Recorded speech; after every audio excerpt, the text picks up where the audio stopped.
സാറാമ്മച്ചി പറഞ്ഞ് ദിവാകരൻ എന്ന പേര് കേട്ടതും റോസിയമ്മയുടെ ഉള്ളിലൂടെ ഒരു തീക്കനൽ പാഞ്ഞുപോയി. എന്തൊക്കെയോ ഭൂതകാല സ്മരണകൾ അവരുടെ ഉള്ളിൽ നാമ്പെടുത്തു. അവരുടെ മുഖമാകെ വിയർക്കാൻ തുടങ്ങി.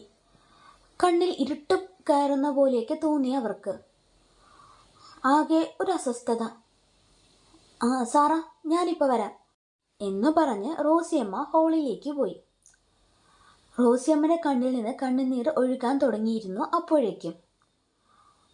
അപ്പോഴാണ് ഹാളിലുള്ള അഞ്ജുവിൻ്റെയും ആവണിയുടെയും ഫോട്ടോകളെല്ലാം റോസിയമ്മ കണ്ടത്. ആ ഫോട്ടോ കാണുന്തോറും റോസിയമ്മയുടെ ഉള്ളിലെ സങ്കടങ്ങൾ കൂടി വരാൻ തുടങ്ങി. ആ ഫോട്ടോൻ്റെ അടുത്ത് പോയി അതിലെ അഞ്ജുവിൻ്റെ ഫോട്ടോയിൽ ഒന്ന് തഴുകിക്കൊണ്ട് പറഞ്ഞു, ദിവാകരൻ്റെ മോളാണോ നീ? അമ്മയുടെ പൂമ്പാറ്റ കുഞ്ഞിനെ അമ്മ ഇത്ര നാളായിട്ടും തിരിച്ചറിഞ്ഞില്ലല്ലോ എന്ന് സങ്കടത്തോടു കൂടി പറഞ്ഞു. എന്നിട്ട് ആ ഫോട്ടോ നെഞ്ചോട് ചേർത്ത് പിടിച്ചു. ഇപ്പോൾ കാര്യങ്ങളൊക്കെ ഏകദേശം മനസ്സിലായല്ലോ അല്ലേ? അഞ്ജനെ ഉപേക്ഷിച്ചു പോയ ആദ്യ ബന്ധത്തിലെ കുഞ്ഞിനെ രക്ഷിക്കാനായി ദിവാകരനിൽ നിന്ന് ഒളിച്ചോടിയ ആ അമ്മയാണ്, അതായത് അഞ്ജനയുടെ അമ്മയാണ് നമ്മുടെ റോസിയമ്മ. എന്നാൽ ഇത്ര നാളായിട്ട് റോസിയമ്മയ്ക്ക് അഞ്ജന തൻ്റെ സ്വന്തം മകളാണെന്ന് അറിയില്ലായിരുന്നു. റോസിയമ്മ ശരിക്കും സ്വന്തം പേരും നാടും എല്ലാം മറച്ചു വെച്ച് മറ്റൊരാളായിട്ടാണ് ആ ഓർഫനേജിൽ ജീവിച്ചത്. എത്ര നന്നായി ജീവിച്ചാലും അഞ്ജന എന്നത് അവരുടെ ഉള്ളിലെ ഒരു നോവായിരുന്നു. തൻ്റെ കുഞ്ഞിനെ ഒന്ന് കാണണമെന്ന് അവൾ ഒരുപാട് ആഗ്രഹിച്ചിരുന്നു. എന്നാൽ എങ്ങനെയെങ്കിലും ദിവാകരൻ്റെ കണ്ണിൽപ്പെട്ട അവൻ്റെ എല്ലാ കള്ളത്തരങ്ങളും അറിയാവുന്ന ഒരു വ്യക്തി ആയിരുന്നു റോസിയമ്മ. അതുകൊണ്ട് തനിക്കോ തൻ്റെ മക്കൾക്കോ പിന്നീട് രക്ഷയുണ്ടാവില്ലെന്ന് ആ അമ്മയ്ക്ക് അറിയായിരുന്നു. അതുകൊണ്ടാണ് മകളെ കാണാനുള്ള ആഗ്രഹം ആ അമ്മ അടക്കി പിടിച്ചത്. പിന്നെ എത്ര ന്യായീകരിച്ചാലും ആദ്യ ബന്ധത്തിലെ കുഞ്ഞിനെ മാത്രമാണ് അവർ കൂടെ കൂട്ടിയത്. ഇവളെ കൊണ്ടുപോയില്ല. അന്ന് അഞ്ജനയ്ക്ക് വെറും 6 മാസം മാത്രമായിരുന്നു പ്രായം. മൂത്ത കുഞ്ഞിൻ്റെ ജീവന് ആപത്താണ് അഞ്ജനയും കൂടി കൊണ്ടുപോയ എന്നത് കൊണ്ടാണ് അവളെ കൂട്ടാതിരുന്നത്. അതിൻ്റെ കുറ്റബോധവും അവർക്കുണ്ടായിരുന്നു.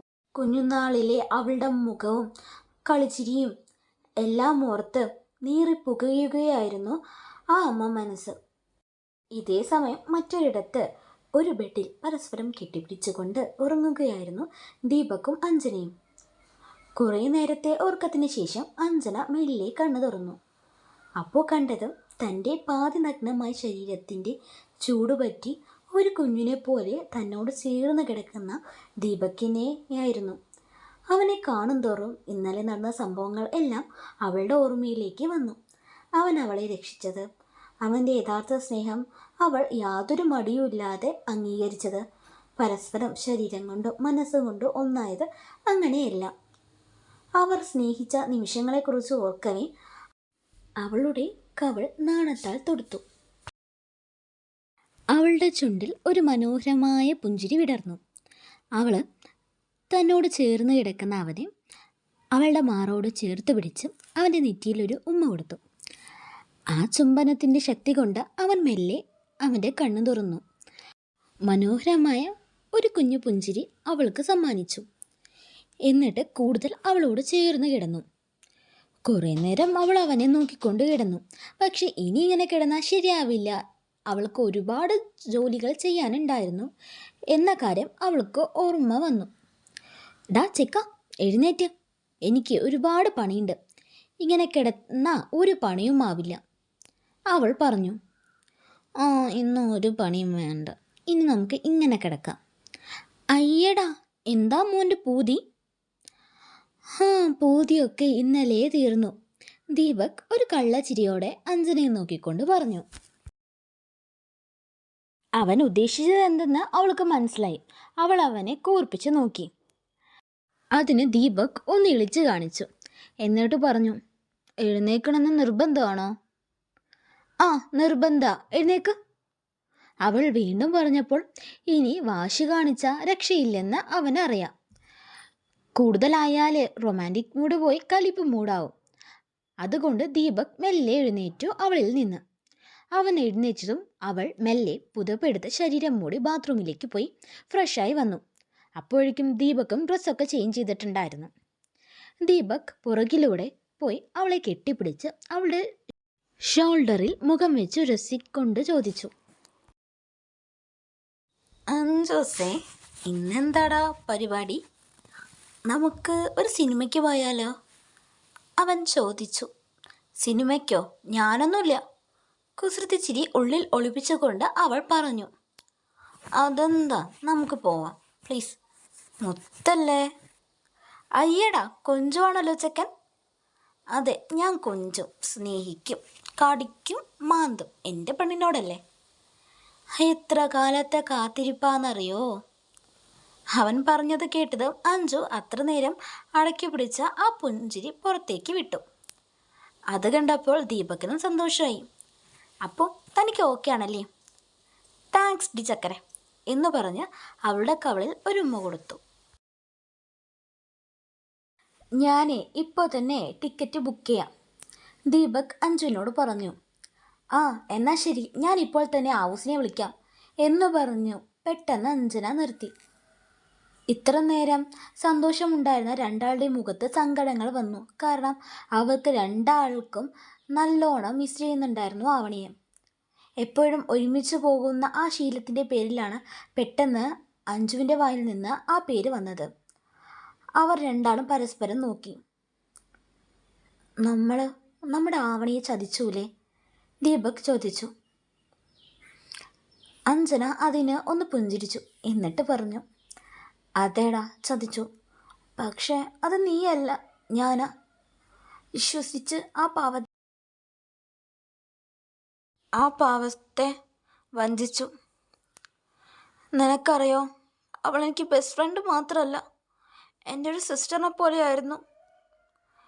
എന്തും പറയാ, എന്തും ചെയ്യാ, ഭയങ്കര സ്വാതന്ത്ര്യമായിരുന്നു എനിക്ക് അവളുടെ അടുത്ത്. അവളാ എന്നെ മാറ്റിയെടുത്ത്.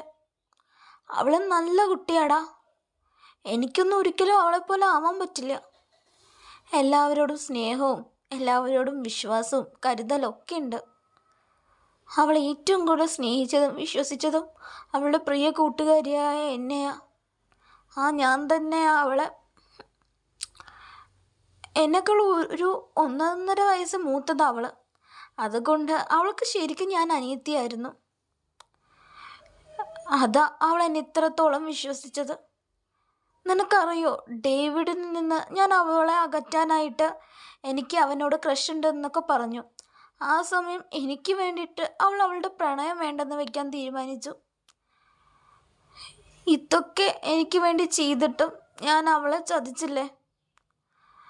അവളോട് പറഞ്ഞ ഓരോ വാക്കുകളും ഇല്ലേ, വേണം വെച്ചിട്ടായിരുന്നു. അവളെ എൻ്റെ നശിച്ച ജീവിതത്തിൽ നിന്നും മാറ്റാനായിട്ട്. എനിക്കറിയാം അവൾ ഒരിക്കലും എന്നെ വിട്ട് പോവില്ലെന്ന്. പക്ഷെ ഇനിയും ആ പാവത്തിനെ കഷ്ടപ്പെടുത്തണ്ട എന്ന് കരുതിയ ഞാൻ അവളോട് ഓരോന്ന് പറഞ്ഞത്. അവൾ സങ്കടത്തോടു കൂടി പറഞ്ഞു. എന്നിട്ട് ദീപകിനെ കെട്ടിപ്പിടിച്ച് കരഞ്ഞു. ശരിക്കും അതൊരു പൊട്ടിക്കരച്ചിലായിരുന്നു. ദീപക്കും ആദ്യമായിട്ടാണ് അവളിങ്ങനെ കരയുന്നത് കാണുന്നത്. എടോ, കരയണ്ട. തൻ്റെ ഹൗസിന് തന്നെ മനസ്സിലാവും തൻ്റെ അവസ്ഥകൾ. തൻ്റെ അച്ഛനെക്കുറിച്ചൊക്കെ പറഞ്ഞാൽ അവൾ ഒരിക്കലും തന്നെ വെറുക്കില്ല. എനിക്ക് ഉറപ്പുണ്ട് അവളിപ്പോൾ താൻ ചിന്തിക്കുന്ന പോലെയൊക്കെ അവളും ചിന്തിക്കുന്നുണ്ടാവും. ദീപക് അവളെ പറഞ്ഞ് ആശ്വസിപ്പിക്കാൻ ശ്രമിച്ചു. എന്നാൽ അതൊന്നും അവൾക്ക് ഉൾക്കൊള്ളാനാവില്ലായിരുന്നു. ഇവിടെ ഇങ്ങനൊരു ആശ്വസിപ്പിക്കൽ നടക്കുമ്പോൾ അവിടെ ആവണിയുടെ വീട്ടിൽ ഡേവിഡും ആവണിയെ ആശ്വസിപ്പിക്കുകയായിരുന്നു. ഇത്ര ദിവസം അവളെ വിളിക്കാത്തതിൻ്റെയും കാണാത്തതിൻ്റെയും അങ്ങനെ പരിഭവങ്ങൾ. പിന്നെ അതിൻ്റെ ഇടയിൽ സ്നേഹപ്രകടനങ്ങളും ഉണ്ട്. ഇച്ചായൻ്റെ കൊച്ചിനെ ഇച്ചായൻ നല്ലോണം വേദനിപ്പിച്ചോ? അവൻ ആവണിയോട് ചോദിച്ചു. അവളൊന്നും പറഞ്ഞില്ല. സോറിടാ, ഇനി ഒരിക്കലും ഉണ്ടാവില്ല കേട്ടോ, ഡേവിഡ് അവളുടെ കണ്ണിൽ നോക്കി പറഞ്ഞു. കണ്ണുനീർ നിറഞ്ഞ ആ മിഴികളിൽ ഇപ്പോൾ സന്തോഷത്തിൻ്റെ തെളിച്ചുണ്ടായിരുന്നു. അവൻ അവളുടെ നെറ്റിയിൽ ഒരു ഉമ്മ വെച്ചു. പിന്നെ അവളുടെ 2 കണ്ണുകളിലും തുടുത്ത കവിളുകളിലും. അവസാനം അവൻ്റെ കണ്ണെത്തിയത് അവളുടെ ചുണ്ടിലാണ്. അവളുടെ ചുണ്ടിലെ മൃദുലതയെ ഒന്ന് ലാളിക്കാൻ അവൻ്റെ ചുണ്ടുകൾ ആഗ്രഹിച്ചു. ആ ചുണ്ടുകൾ പതിയെ അവളുടെ ചുണ്ടിന് നേരെ വന്നു. അവൻ്റെ ശ്വാസം അവളുടെ മുഖത്ത് അടിക്കുന്നുണ്ടായിരുന്നു. അങ്ങനെ ഒരു ദീർഘചുംബനത്തിന് സാക്ഷ്യം വഹിക്കുന്ന ആ നിമിഷങ്ങൾ അടുക്കുമ്പോഴാണ് അത് സംഭവിച്ചത്. എന്താണെന്ന് നമുക്ക് അടുത്ത പാട്ടിൽ കാണാം കേട്ടോ. നാളെ മിക്കവാറും വീഡിയോ ഇടാൻ ചാൻസ് ഇല്ല, മാക്സിമം നോക്കാം കേട്ടോ. Thanks for watching guys. ഇഷ്ടമായ ഒന്ന് സബ്സ്ക്രൈബ് ചെയ്യണേ.